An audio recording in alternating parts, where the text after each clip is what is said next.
Bonjour à tous et bienvenue dans ce nouvel épisode de notre podcast sur l'éducation de Louis XVI. Aujourd'hui, je vous propose de vous plonger dans le début de la vie du duc de Berry, le futur Louis XVI. Préparez-vous à découvrir des anecdotes, des intrigues de cour et des moments de grande émotion. Pour qui n'aurait pas suivi le premier épisode, voici un petit résumé. L'éducation de Louis de France, le dauphin, père du futur Louis XVI et fils de Louis XV, était marquée par une dualité entre tradition et modernité, combinant des matières académiques classiques et des compétences pratiques comme l'équitation.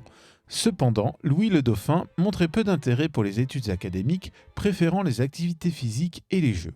Sa mère, malgré ses obligations royales, a joué un rôle crucial dans son éducation morale et religieuse. Les éducateurs du Dauphin ont souvent toléré ses caprices, renforçant ses traits de caractère difficiles. La reine Marie Lesinska a tenté de discipliner son fils, mais ses efforts étaient rares et peu efficaces.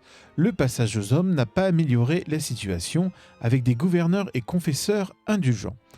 Le dauphin est devenu indolent et obèse, préférant la musique et la solitude aux activités de la cour. Son mariage avec Marie-Thérèse Antoinette Raphaël de Bourbon d'Espagne a eu une influence positive, mais sa mort prématurée a conduit Louis à revenir à ses anciennes habitudes.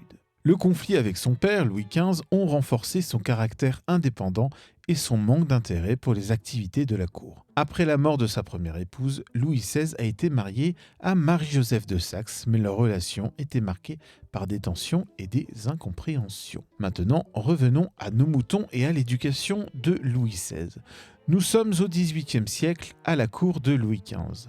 Le couple royal, formé par le fils de Louis XV et Marie-Joseph de Saxe, traverse une période difficile. Après plusieurs années de mariage sans enfants, ils perdent leur première fille en 1748. Cette tragédie marque le début d'une série d'événements qui vont profondément affecter la famille royale. Marie-Joseph de Saxe, désireuse de plaire à son mari et à sa belle-mère, fait peindre un portrait de sa fille décédée. Un geste étrange pour l'époque, mais qui montre sa volonté de maintenir un lien avec l'enfant disparu. Des cures à Forges-les-Eaux aident la dauphine à mener à bien ses grossesses et bientôt, le couple donne naissance à plusieurs enfants.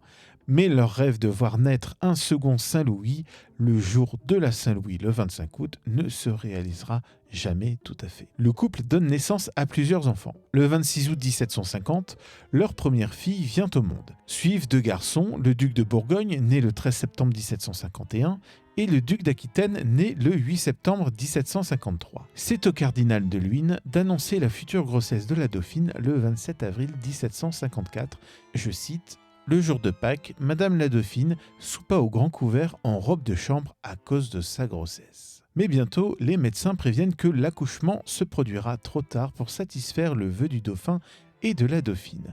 En effet, ils ne parviendront jamais à faire naître leur rêve de voir naître un second Saint-Louis le jour de la fête de Saint-Louis. Le vendredi 23 août 1754, le ministre de Saxe et de Pologne en France écrit à sa cour, je cite, « Suivant le calcul qu'on avait fait, on ne comptait pas qu'elle accouchât avant le 1er septembre. Sauf que tout ne se passa pas comme prévu, puisque c'est ce même jour que le bébé décida de pointer le bout de son nez. Dès que le travail commença, il fallait envoyer un messager pour prévenir le roi qui, pensant que l'accouchement aurait lieu quelques jours plus tard, s'en était allé à Choisy. Mais le piqueur chargé de transmettre la bonne nouvelle fit une chute mortelle. Le duc de Berry était venu au monde pendant ce temps. Pour prévenir le roi de cette heureuse naissance, un écuyer fut envoyé et trouva sur le chemin le corps du pauvre piqueur. L'annonce de cette naissance fut donc incroyablement perturbée. Les amateurs de sinistres présages ont donné libre cours à leur imagination. Mais rassurez-vous, le petit prince est en bonne santé. Les premières années du duc de Berry sont marquées par des moments de grande émotion et de défi. Dès son plus jeune âge, le duc de Berry commence à se distinguer par sa piété, sa politesse et sa tendresse. Les premiers bons portraits de lui datent de cette période. On le décrit avec un visage limpide et lumineux, un visage carré aux pommettes hautes et écartées et des lèvres fraîches et charnues. Mais derrière cette apparence sereine, le duc de Berry cache une grande sensibilité et une volonté de plaire à ses parents et à ses précepteurs. les princes passent la plupart de leur temps à Meudon. Le duc de Berry montre déjà des signes de son caractère unique. Il est décrit comme un enfant gras et bien portant, toujours prêt à jouer et à s'amuser. Une anecdote raconte qu'il aimait particulièrement un jeu appelé le roi du château. Ce jeu consistait à monter sur une petite pente et à essayer de déloger les autres enfants. Le duc de Berry prenait un grand plaisir à ce jeu, montrant déjà son goût pour la compétition et la domination. Mais le duc de Berry n'est pas seulement un bon joueur, il montre aussi une grande sensibilité et une capacité à s'émouvoir. Lorsqu'il étudie les récits de la Bible, il demande à couvrir les figures qu'il juge indécentes. Un signe de sa piété et de son respect pour les valeurs religieuses. Cette sensibilité se manifeste également dans ses interactions avec les autres enfants.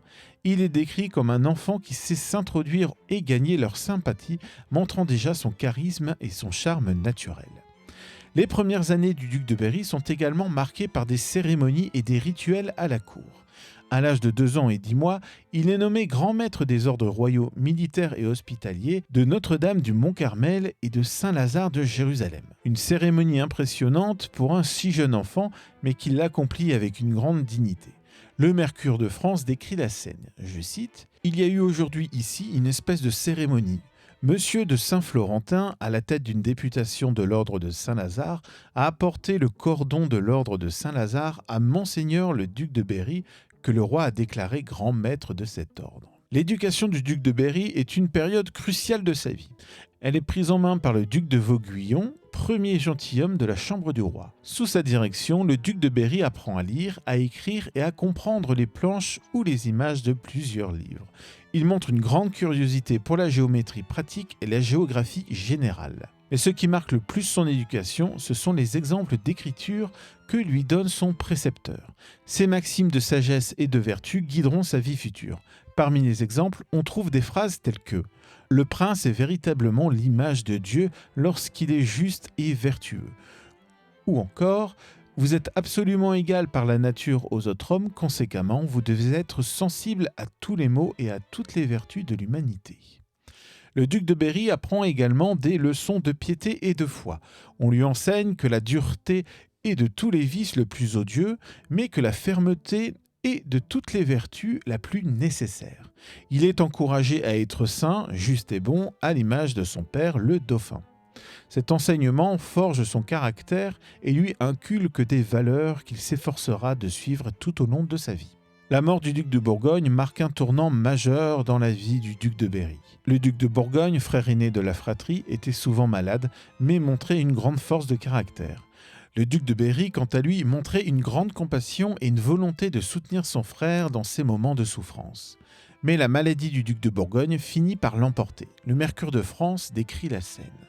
Je cite : « Monseigneur le duc de Bourgogne honora de sa présence cette petite fête et donna le signal pour tirer le feu.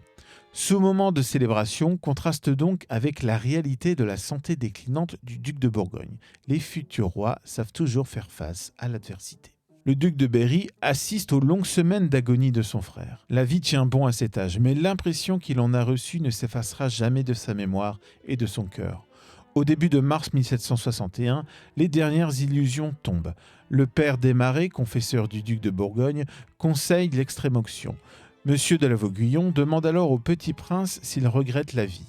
L'enfant répond « Oui, mais j'en ai fait depuis longtemps le sacrifice à Dieu ». Le duc de Bourgogne reçoit l'extrême-onction le 16 mars. Mais cette fois, le duc de Berry est absent. Il est souffrant. Monsieur de la Vauguyon écrit « Monseigneur le duc de Berry s'étant trouvé très accommodé le soir du vendredi soir, et d'une manière à inquiéter, Monseigneur le duc de Bourgogne ne s'occupait que de celui de son frère qui lui était cher. Il ne cessait d'en demander des nouvelles et se fit rendre compte par les médecins à 3 fois dans la journée de l'état où il se trouvait. Le duc de Bourgogne meurt le 22 mars à l'âge de 9 ans. Les 2 petits frères qui se sont tant aimés ne se reverront plus. La mort du duc de Bourgogne laisse le duc de Berry dans une grande tristesse. Il doit désormais assumer un rôle qu'il n'avait jamais envisagé, celui de futur roi. Il le fait avec dignité et courage, montrant une grande maturité pour son âge. Il garde toujours en mémoire les leçons de vertu et de sacrifice de son frère aîné. Merci de m'avoir accompagné dans ce 2e épisode. Nous nous retrouvons la semaine prochaine pour la suite. À bientôt sur le podcast GW Histoire.